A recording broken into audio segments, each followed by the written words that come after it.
જય માતાજી મિત્રો, જય દાદા દ્વારકાથી, જેમાં ભવાની. કેમ છો બધા? મજામાં ને તમે મિત્રો? આજે આપણે વાત કરીએ કે માણસનો પુણ્ય પ્રતાપ અને ભગવાનની ભલાઈ એટલે શું? મિત્રો, માણસનો પુણ્ય પ્રતાપ અને ભગવાનની ભલાઈ એટલે મિત્રો આપણે જોઈને તો માનવી જીવનની અંદર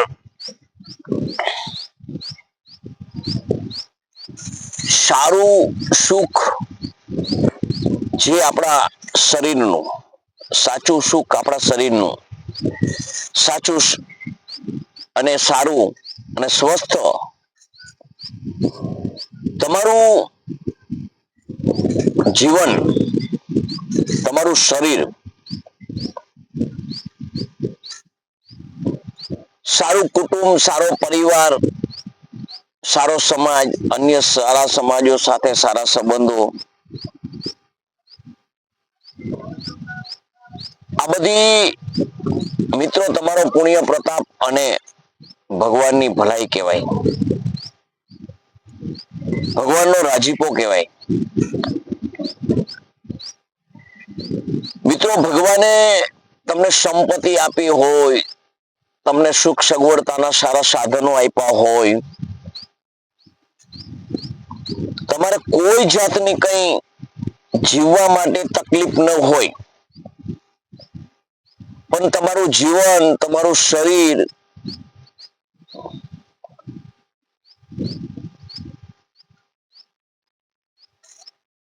જો મિત્રો તમને સાથ ન આપતું હોય, તમને તમારા જીવનની અંદર સારી રીતે જીવી શકાય, શરીરની અંદર તંદુરસ્તી ન હોય, આવી રીતનું જીવન હોય અને બધા સુખ સગવડતાના સાધનો હોય, પૈસો હોય, પાવર હોય, બધું હોય, તો શું કામનું એમ? પરંતુ આ બધાની સાથે સારું સ્વાસ્થ્ય તમારું હોય તો એ બધી ભગવાનની પુણ્ય પ્રતાપ કહેવાય અને તમારા પુણ્ય કર્મો કહેવાય. મિત્રો, જીવનની અંદર પૈસો ઓછો હોય, પાવર ન હોય, કઈ ન હોય તો ચાલે, પણ શરીર સાથ આપવું જરૂરી છે. શરીર તમારા જીવનની અંદર સાથ આપવું ખૂબ જરૂરી છે. એટલે મિત્રો, ભગવાનનો પુણ્ય પ્રતાપ એ જ કહેવાય કે બધું તમારા જીવનની અંદર માનવ જીવન જીવવા માટે બધું મેચિંગ હોય. કપડા કેમ આપણે મેચિંગ કરીએ છીએ, એવી રીતે આપણે ઓલા ગીત નથી, તો કપડા મેચિંગ કરવા છે, ફલાણા મેચિંગ કરવા છે ને, પણ મેચિંગ તો ઈશ્વર જ કરીને આપણને આપે છે, આપણે કંઈ કરી શકતા નથી. એટલે ભગવાનનો પુણ્ય પ્રતાપ હોય અને આપણા સારા કર્મો હોય તો જ માનવીય જીવનની અંદર જે જે જરૂરી વૈભવ છે એ માણવા મળે છે.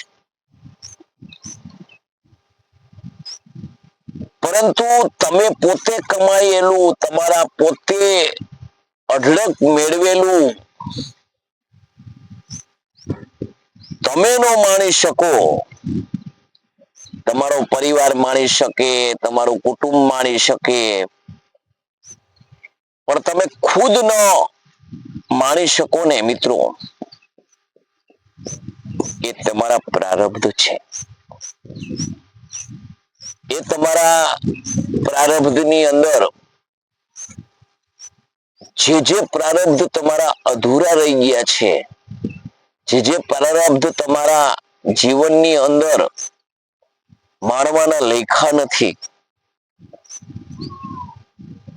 એ આપણી પાસે હોય છતાં આપણે માણી શકીએ નહીં. આપણે મિત્રો વાત કરીએ ને કે મુસાફરી આપણે કરતા હોય અને ખાલી આપણા કિસ્મતની અંદર ટાણે પહોંચવાનું ન લખ્યું હોય ને, તો આપણે આવીને એ પેલા ખાલી 2 સેકન્ડની વાર લાગે એટલી વારમાં આપણે જ્યાં ટાણે પહોંચવાનું છે એના પહેલા પહોંચી જાય એવી સગવડતા સાધનની હોય, અને એવું સાધન આપણી પાસેથી નીકળી જાય પણ આપણે બેસી ન શકીએ. કારણ કે આપણા કિસ્મતની અંદર જ્યાં આપણે પહોંચવાનું છે ત્યાં આપણે મોડું પહોંચવાનું છે, આપણે એ લાભથી વંચિત રહેવાનું છે, આપણે મજા મોજથી વંચિત રહેવાનું છે, કારણ આપણા પ્રારબ્ધમાં લખ્યું નથી. એટલે મિત્રો માણસના જીવનમાં ભગવાનની કૃપા હોય અને તમારા સત્કર્મ હોય તો જ ભગવાનનો પુણ્ય પ્રતાપ આપણા ઉપર ખીલે છે. ભગવાન સૌનું ભલું જ કરે છે. ભગવાન કોઈનું ખરાબ કરવા માટે કોઈને નિર્માણ કર્યો જ નથી. સંત જેટલો વાલા છે એટલો જ સામાન્ય માનવ પણ એટલો જ વાલો છે ને. પરંતુ આપણા જે કર્મ છે, આપણા પ્રારબ્ધ છે, એના કારણે આપણે બધા સુખ દુઃખ ભોગવીએ છીએ.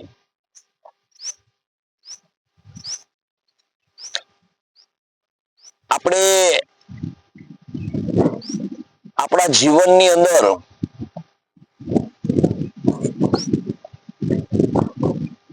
ઘણું મેળવવા ઘણું કરીએ છીએ. આપણે મેળવીએ પણ છીએ. આપણે મેળવેલું આપણો પરિવાર સૌ માણે છે, આપણે માણી શકતા નથી. કારણ કે આપણા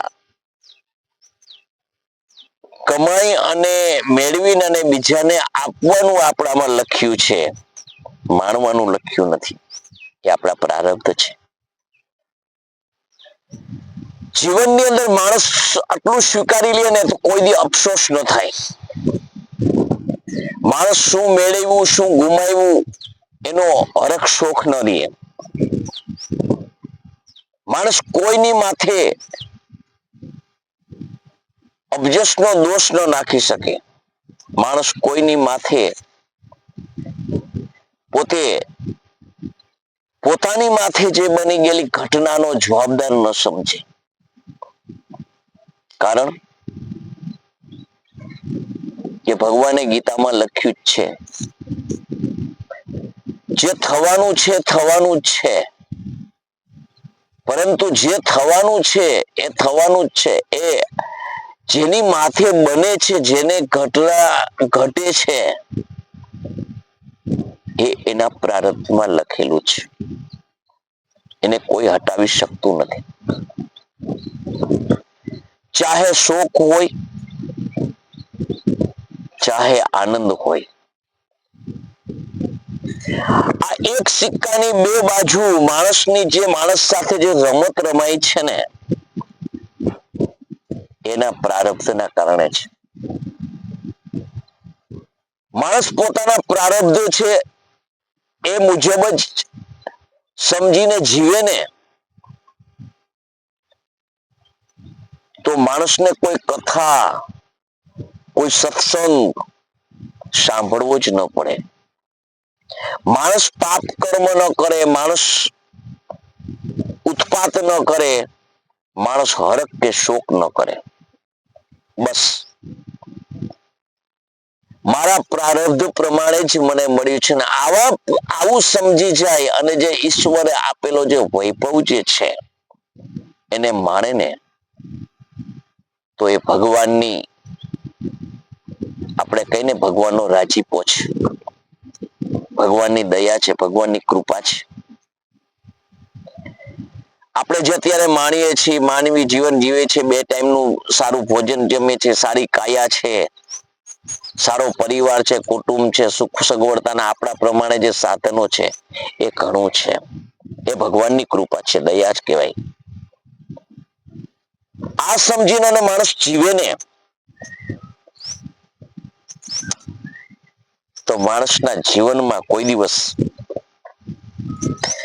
ભગવાનને દોષ કાઢવાનો એક શબ્દ ન મળે. મેં તમને કહ્યું ને કે આપણા પ્રારબ્ધ જે અહીંયા આપણે કરીએ છીએ ને, ભાથું બાંધીએ છીએ ને, એ જ આપણે ભોગવવાનું છે. ભગવાને મન અને બુદ્ધિ આપણને આપી દીધી છે. હવે પ્રારબ્ધ કેવા કરવા કેવા ન કરવા એ આપણા હાથની વાત છે. આ ભાથું આપણી સાથે જાય આવે છે. આગલું ભાથું જો ઉંમર ઓછી જાજી હોય અને ભાથું ઓછું હોય તો એ પૂરું થઈને આ ચાલુ થાય છે, અથવા આગલું ભાથું વધારે દુઃખનું હોય તો એ ભોગવતા ભોગવતા જવાનું છે.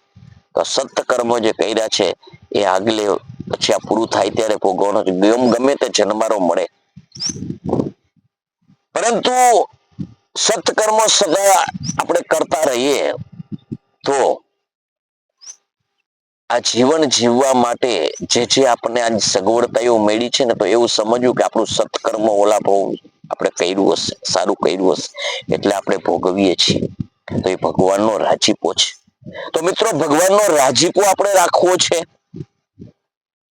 કે આપણે ભગવાનને દૂર કરવો છે, નજીક રાખવો છે કે દૂર કરવો છે, એ આપણે વિચારવાનું છે. આપણે કર્મ કરીને તો કોઈ મોહ ન રાખવો, કોઈ એવો મોટો મોહ ન રાખવો. માનવ છીએ એટલે માનવના કર્મ પ્રમાણે આપણે કરવું જોઈએ, પણ હું મારી પેઢીને આવું જ કરું અને આમ જ હોવું જોઈએ એથી એ સુખી થવાનું નથી. એ ભગવાન ઉપર છોડવાનું છે. કારણ કે સૌનો રાજીપો સૌના કર્મ પ્રમાણે જ મળે છે. તો મારો વિડીયો તમને કેવો લાગ્યો એ તમે કોમેન્ટ કરી જણાવજો. મારા વિડીયોને લાઈક કરજો, શેર કરજો, સબસ્ક્રાઈબ કરજો. જય માતાજી, જય દાદા દ્વારકાથી, જય મા ભવાની.